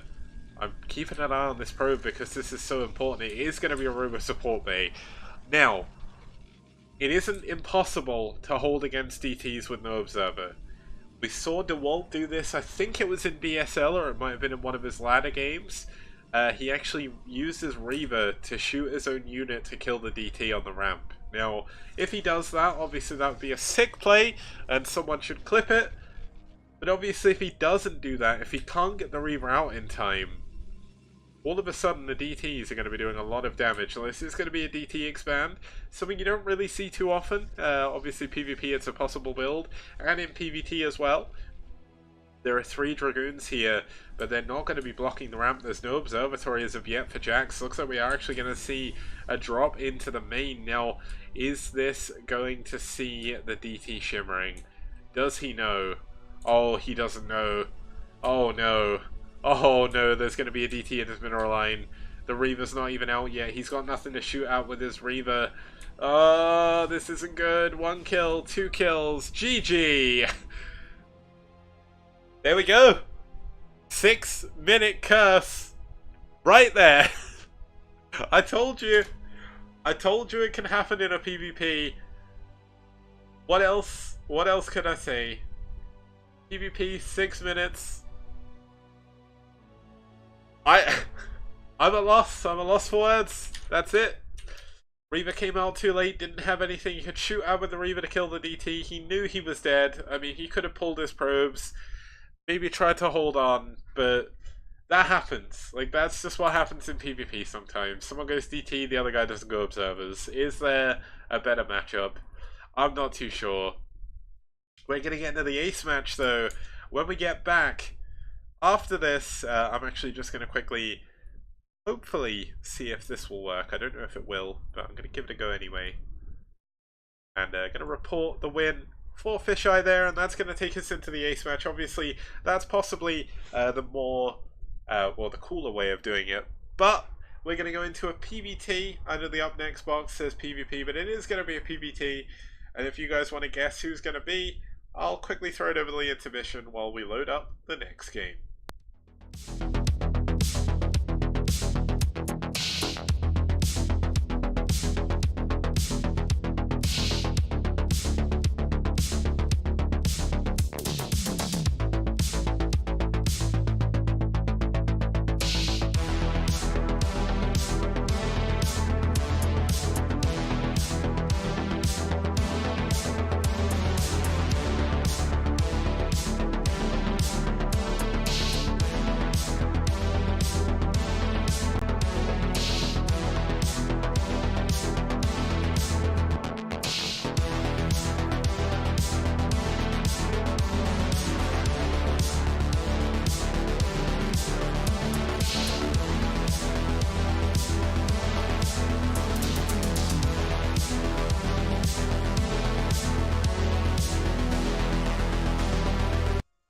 Okay, so we are back. We're here for the ace match between both of our both our teams here. Now, we've not actually seen an ace match this week, so it is going to be the first time we're going to be seeing Fortress SE. Now, it is a PvT. If you guys can guess who is going to be playing, then I will give you the win. If you can't, then that's fine. I don't know if anyone wants to guess. I'll announce it in just a second anyway, so it doesn't really matter. But it's a good matchup, I think. It's going to be cool to see this. Now, as I quickly set up the end of the overlay, obviously we're going to go into the ace match. This is game number 5, so this game is going to be very important for both teams. It's going to be a ace match appearance. It's going to be, I'm trying to think of the right word, it's going to be the inaugural ace match appearance for both of these players. Let's introduce them. No one's actually guessing, so I'm not gonna force it. Starting us off here for aSh, we're gonna have the man himself. Gonna be Radley. So, Radley, a sick Terran player. He's done some really sick plays. It's really good to see him here on aSh. He's got a 50% win rate overall. He's actually got a decent win rate against Protoss as well. 3 for 2. He took down Migsy, Oyaji, and Sad Old Man, and he actually lost to Bonith and Flash for the win. I think Flash for the win paid him in a TVT, but still, yeah, seeing Radley here in the ace match, that's super exciting for me. I love watching Radley play, and his opponent going to be the Protoss that prevailed in the second game, no, the third game even on Eye of the Storm. It's going to be Horatoss, so Horatoss here for the ace match as well. Speaking of the ace match, let's introduce our ace map.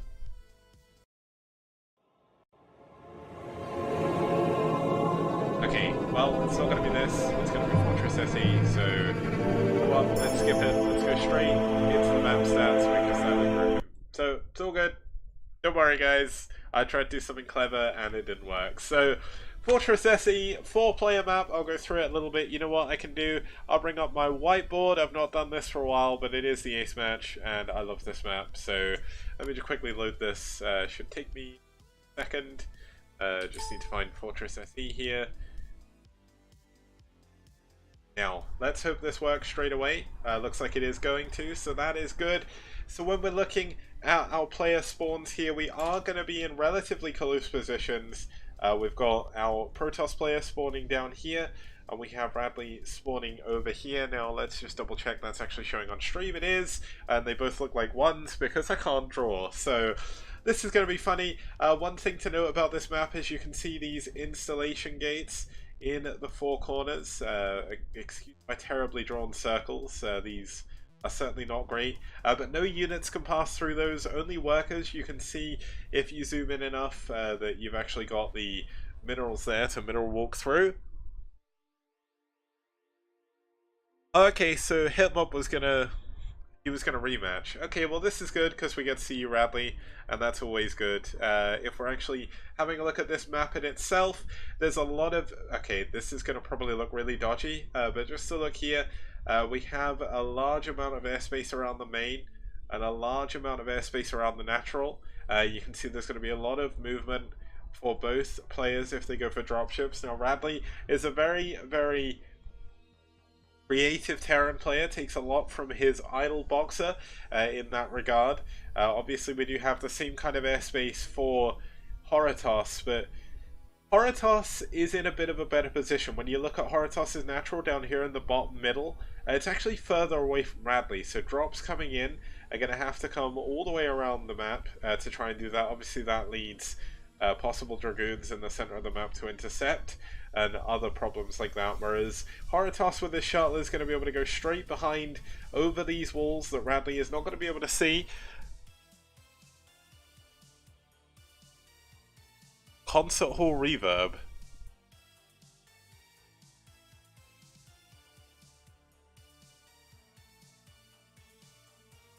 Huh. Okay, well, I don't know what you mean by reverb, but that's the map. It's a cool map regardless.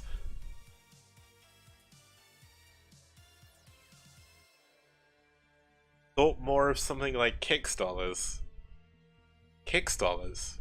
Huh. Okay, I'm officially confused, you've lost me. So, regardless, let's see. I'm trying to think of a cool pun for ace. It's the race to the finish. It's the ace match.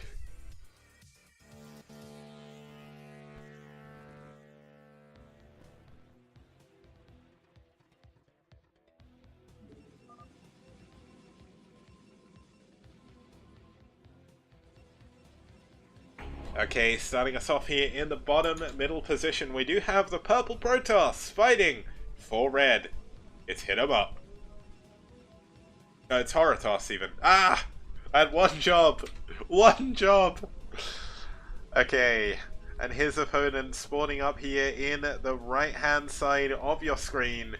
It's my favourite Terran colour. It's my favourite Terran to watch. It's aSh's Radley.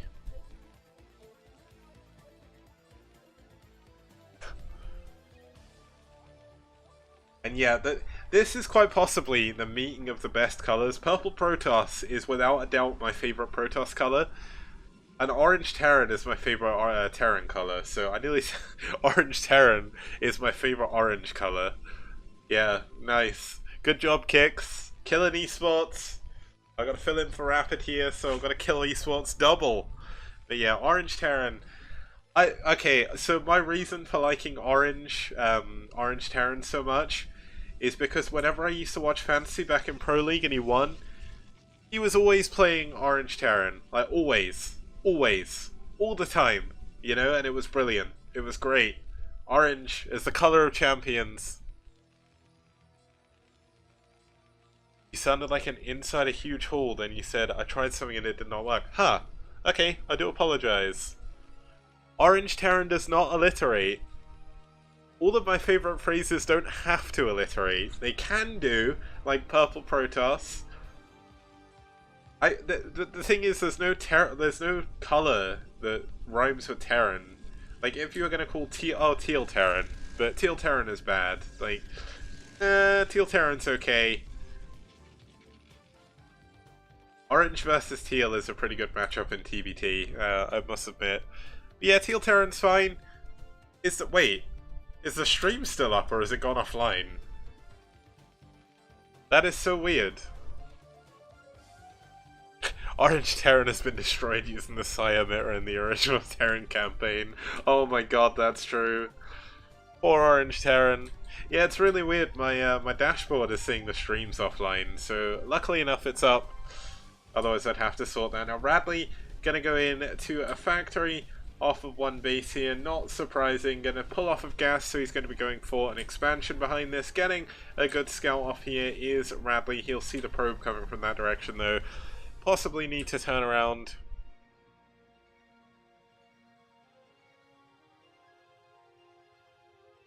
Huh. I don't know if Mr. Sis is joking. Yeah, maybe I've killed esports so much I just killed the stream. That's it. It's kind of funny, like, Rapid always brings up the killing esports meme with me, but Sale used to do it as well. Like, am I genuinely just killing esports? Is that what I'm doing by casting? Like, is this going to be a problem? Like, do I need to stop otherwise esports dies? I don't know. But I hate to tell you guys, and I'm sorry if I do kill esports overall, but I have no intention of stopping casting. I have no intention stopping the STPL. So in the esports dying breath, it will be claiming STPL rules.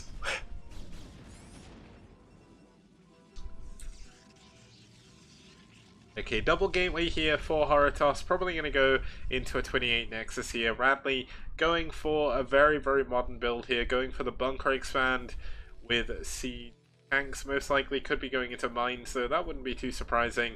And we have the command center coming up here for Radley as well on 27 supply. These first Dragoons going to be able to get in, do a little bit of damage to the bunker, but obviously range is not quite done, so they can't be as annoying as of yet. We are on 30 supply for Horotos, no Nexus as of yet either, so kind of surprised and confused at what Horotos is actually planning to do. I guess maybe he's just trying to hide his tech. Third pylon coming up. I guess you can't really 28 next when you're building 2 Dragoons at a time, so it's going to be a little bit of a later next. This is going to be 2 Gate Power Goon here. Going to try and take down this bunker. Now, the dangerous thing for Radley is... Oh no, this could be a very quick ace match. Oh, he's actually got enough SCVs for now, but he needs to get some more SCVs over, because that's not enough. And there we go, looks like he is going to be able to keep this bunker alive. Doesn't want to over-repair it though, or things can get a little bit more dicey, but the command center has been stopped from building. Another SCV coming in. This is the problem, when when the bunker gets to full health, the SCVs stop repairing. Now this tank is out on the top of this, so he's going to be pushing this away. But he does need to be very, very careful. This is so unbelievably annoying.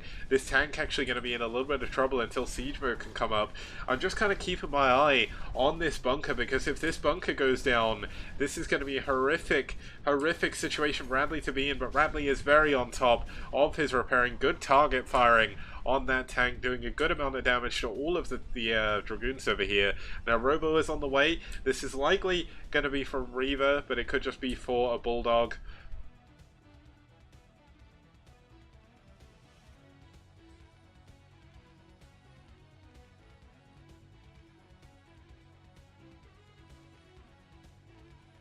And he is going to be able to build a supply depot. Sorry, I actually took a look at chat. Looks like people are talking about the StarCraft 1 campaign. Seriously, the StarCraft 1 campaign is so unbelievably sick. I'm actually due to play it again soon because I've not played it in so long.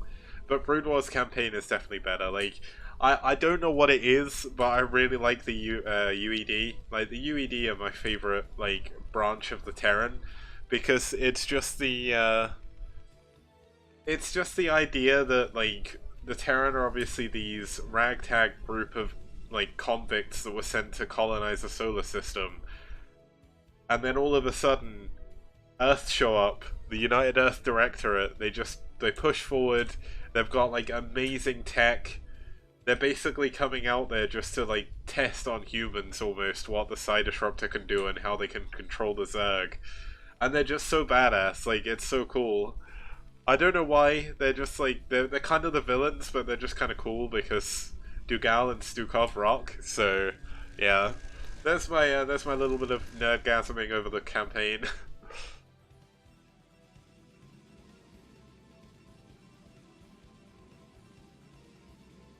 Yeah, it's not that easy, but the story's fun. It's not that hard even, but the story's fun.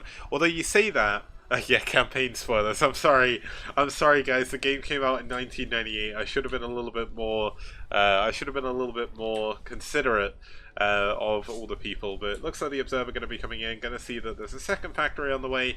Now, Haratos, the last game he played, was quite action-packed. We saw, like, hit him up. Made some very strong pushes, but every single time. Haratos actually managed to deflect them with really good, really good micro. Now we are going to have, are we going to see a Starport? Yeah, we're going to see a Starport from Radley. He's going for a Wraith.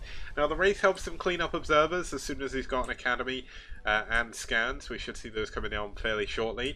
But the Wraith also just kind of helps him deal with shuttles. Now, ironically as well, the Wraith could actually go and kill some probes. All of the Dragoons are outside the front of the base. We do have a turret. Gonna push that Observer further back into the base. And here we go. Looks like that Wraith gonna get a full scout off. Gonna run in. See, there's 2 Zealots just popped out. All of a sudden, he can actually just kill like 3 or 4 probes here with this Wraith. But looks like he's playing a little bit more safe. Does want to pull back.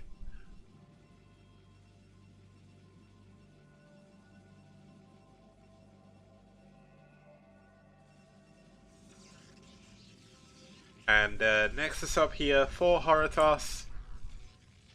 Armory coming in for Radley. And we are watching the game, Yeti, unless you're talking about all the people in chat, but people talking in chat is really good, especially when I'm solo casting, because it gives me someone else to, like, bounce off of. Because obviously when I've got Rapid here, I've casted with him a lot, I get on with him really well. We've got a lot of stuff we can talk about, stupid little things, like...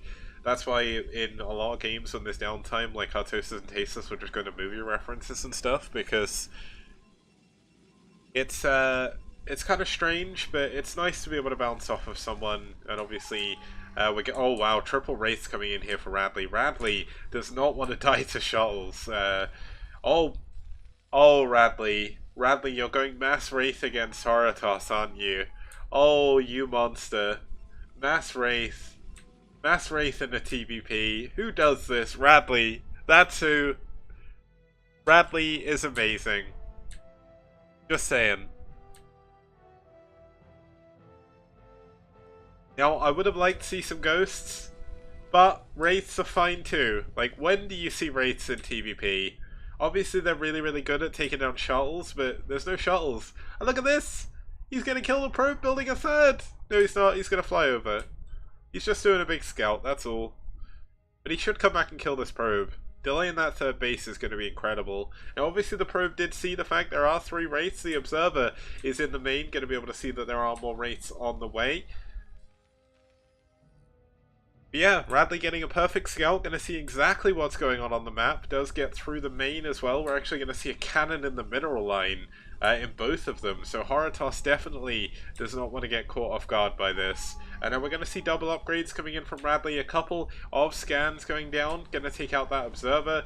As well as just check on something else as well. The egg going to be taken down here by Radley as well. Now, this is a neutral egg. They're added on a few maps. You may have seen them in Pathfinder when we were watching round 1, and basically they're just there to help Protoss wall, so they're not too useful for Terra, and they actually block your units a little bit. But it looks like the wraith's going to be going around the top of the map. There's actually going to be a cannon added on here. This is actually devastating, because this one cannon could probably kill all of these wraiths, so I'm not going to lie. Cannons do 20 damage to wraiths, I think. If you look at the damage the wraiths do, they do 8. So it could be a little bit of a one-sided battle. That's why you never fight cannons with wraiths, and you don't fight scouts with you definitely don't fight scouts with wraiths. It's kind of horrific. But there we go. Oh, nice micro by Radley. Gonna lose the wraith anyway, but still a nice try to pull it away. The third base gonna be delayed for a little bit longer, and Radley is gonna use his air superiority here in order to take this top right base. Now, he's not going to be able to get SCVs over there without a dropship, so he should be building a dropship. There we go, there's one. That'll allow him to elevate her over. But if you think about how Haratos is going to be able to attack that, he's going to have to try and build shuttles to go over there. And that's one thing he can't do. And the other thing he can't do is take these extra bases. How is Haratos going to be able to get there to defend them? He can't.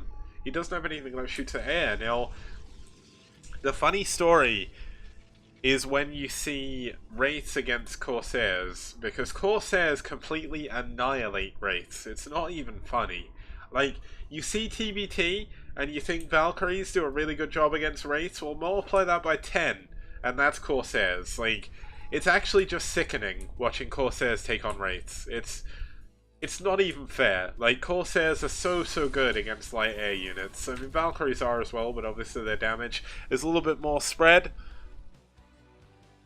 And yeah, Radley did beat Bonneth with wraiths. It wasn't in the STPL, but he definitely did it. I saw the game. I think he sent me the replay.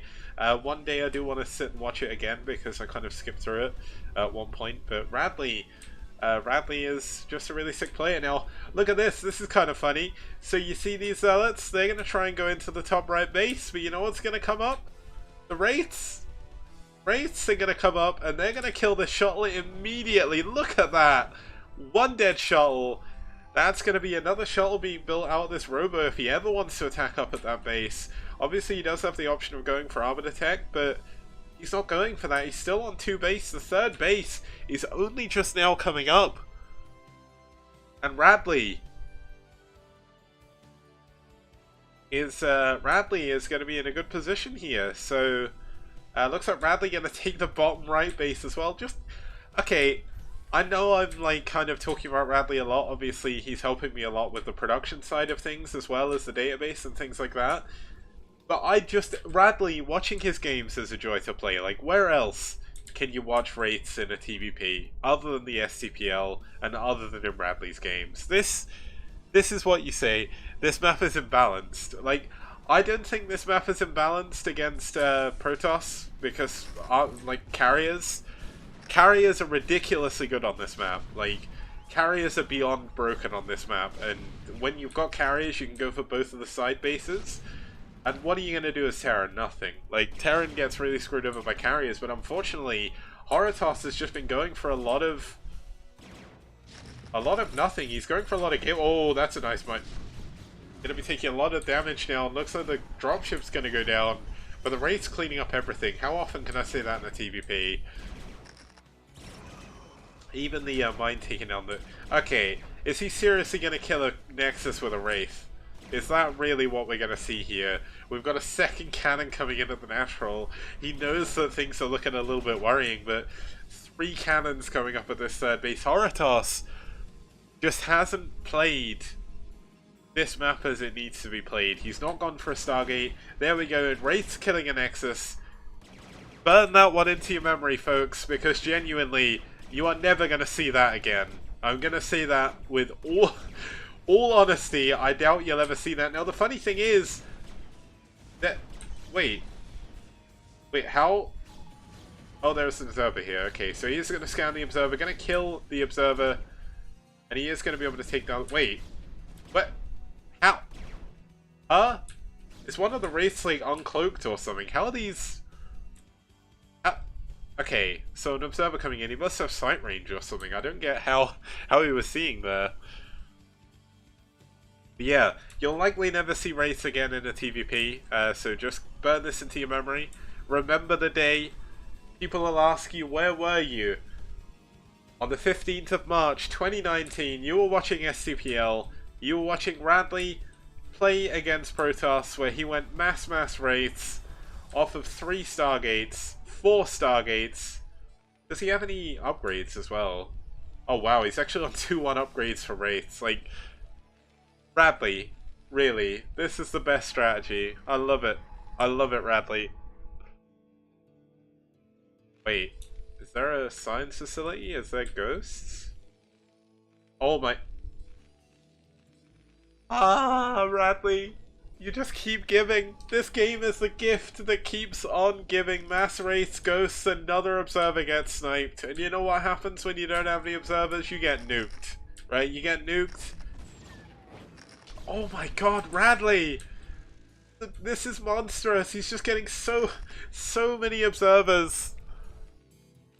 And yeah, this is top tier. This is like, this is the best strats. This is when things get real. Now,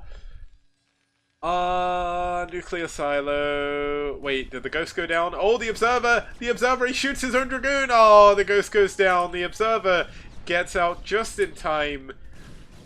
But still, that's going to be something that Horotos is going to have to worry about now. Radley gets another Observer kill.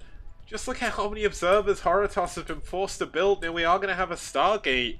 But unless he goes Mass Corsair, what's he going to do? There's actually going to be a Nexus coming up here. Observer up here at the... Oh, I thought that was a ghost. Oh, nuke! Oh, I missed it. No! Oh, I missed it. You know what? I'm going to go back to this moment. 1750. We'll see it again. There's going to be a nuke on the army. Let's actually zoom out.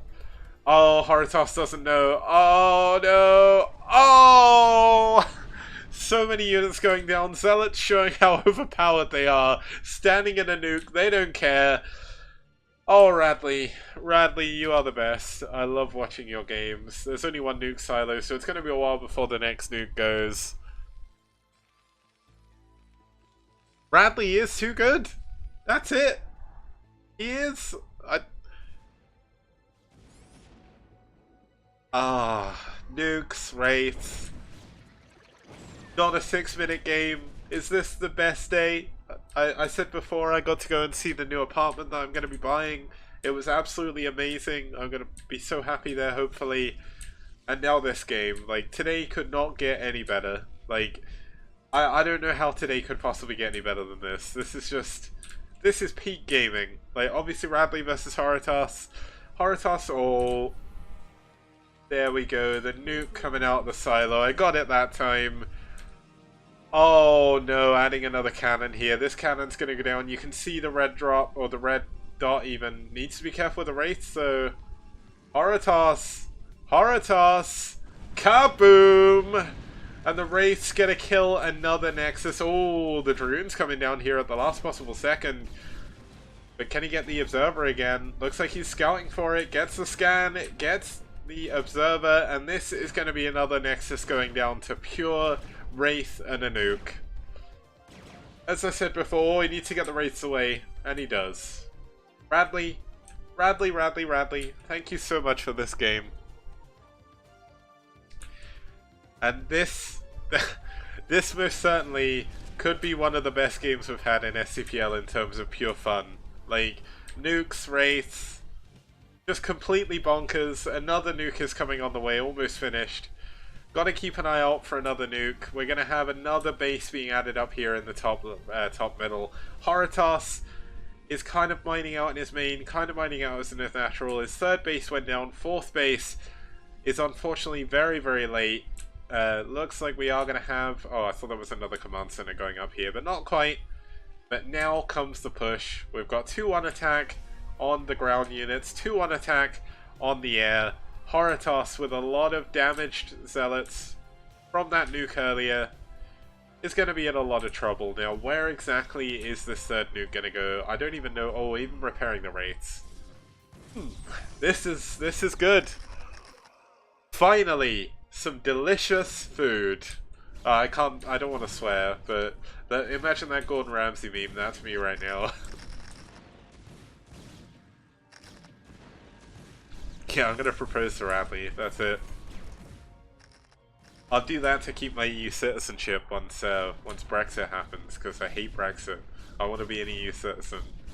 And Poland's in the EU, so Radley, if you want to get a marriage out convenience, I'm here, man. But yeah, another observer getting sniped down here. SCV moving forward. I mean, he could even try and style and take this base, but the top base is coming down.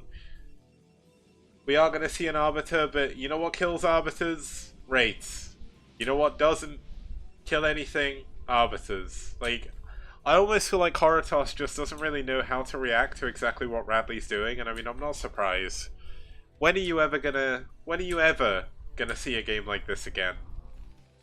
When you watch the VOD on the STPL TV YouTube channel, youtube.com/STPL TV, and you can see every VOD ever played. Highlight game of one of these players is Radley versus Cold. Nuclear launch detected. Where's the nuke?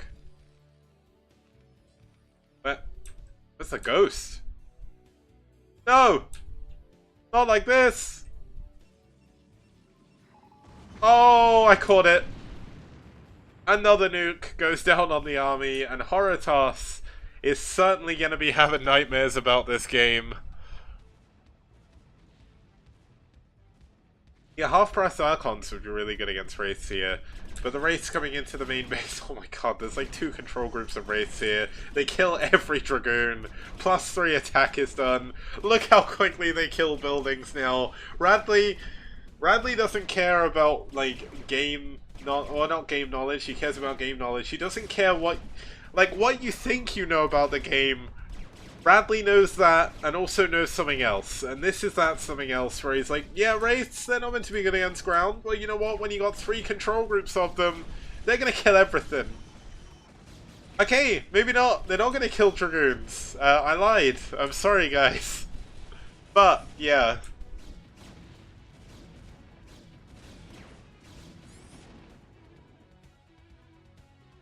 Don't know how the SCVs got there to repair. They just sort of ran through the middle of the map. But yeah, Horitas, he's still alive. He's still in. He's not out yet. His natural about to be mined out. His main is not actually mining anymore due to the wraiths. So there's a little bit of gas left over. Going to transfer a few probes back here to continue mining that base. But there's still a large number of wraiths. You know what, the only thing that could make this better is if we saw another science facility with a physics lab right now. That would be the only way I could think of making this game better. But there we go, another set of units going in. Zealots finally getting the comeuppance they deserve. And looks like the Observer going to make that a little bit harder.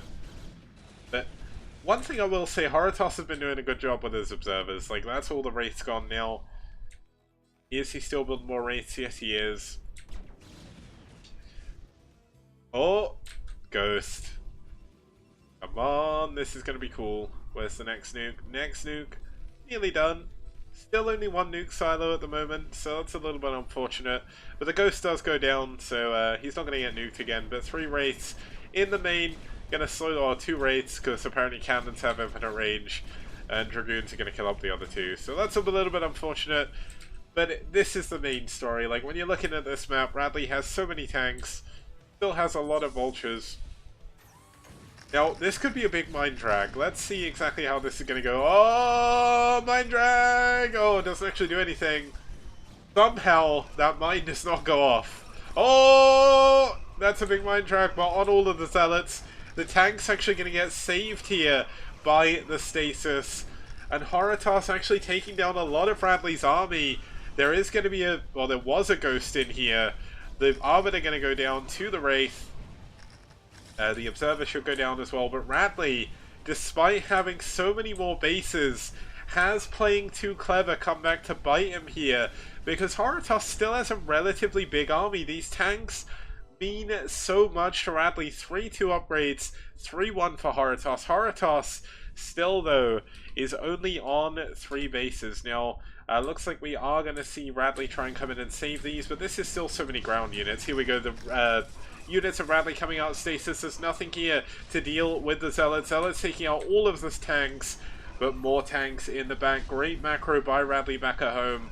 And it looks like the Zealots going to get on top of more tanks. Horitas always seems to manage to get his tanks in the Zealots in the middle of the tanks. But that's all of Horitas' ground army for the time being. A lot of gateways back here being used to pump out a lot of units. But with no Stargate, there's no additional Arbiters. There's no additional tech coming in here. It almost feels good to get Storm, because Storm would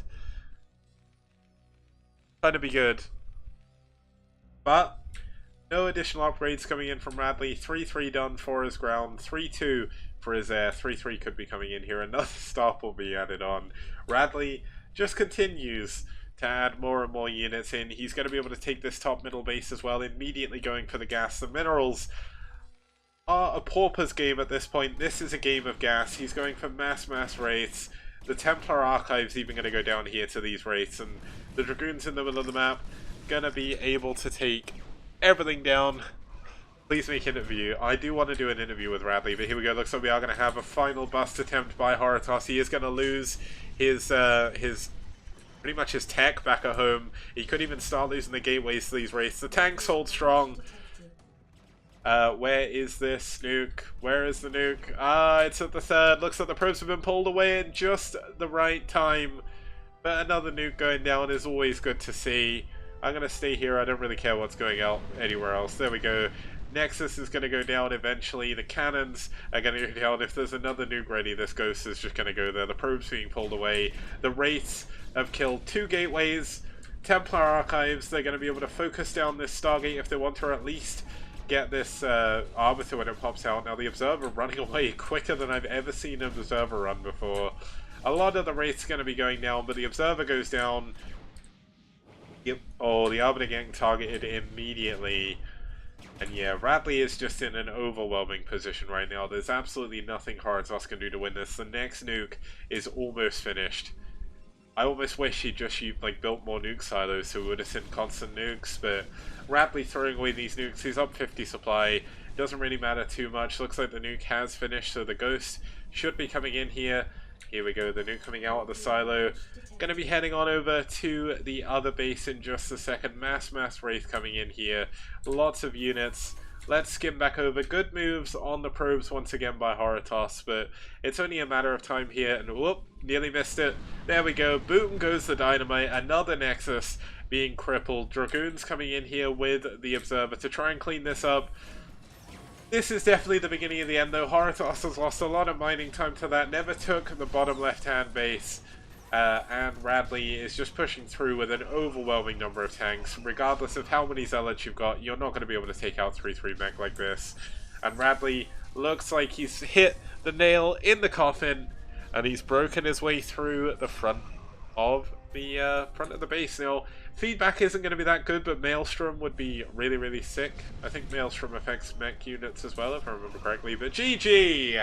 Horitas gets taken out, and Radley wins the first ace match, I believe, in aSh's history to take the game and take the series over Horatoss.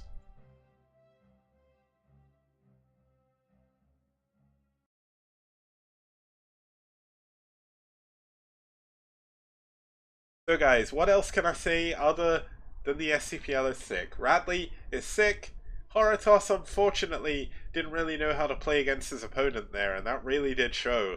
But Radley did a sick job. Great game by him. That's definitely going in some kind of highlight reel, just because I can. But well done, Radley. You won that ace match here for aSh even.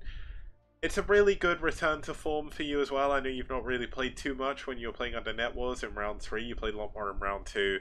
But getting that win there has got to feel good for you.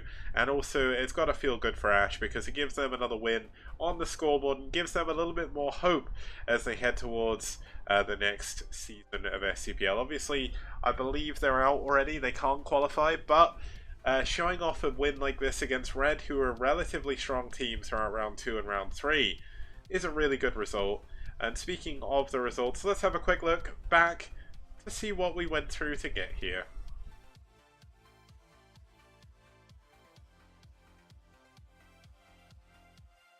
Okay, so Radley took down Ariador in game number 1. That was really unfortunate, so Radley actually wins twice this week. Dreamer takes down Last. Horatoss took down Hit'em to keep the dream alive. Fisheye took us to the ace match with a 6-minute game over Jax. 6-minute curse, cutting once again.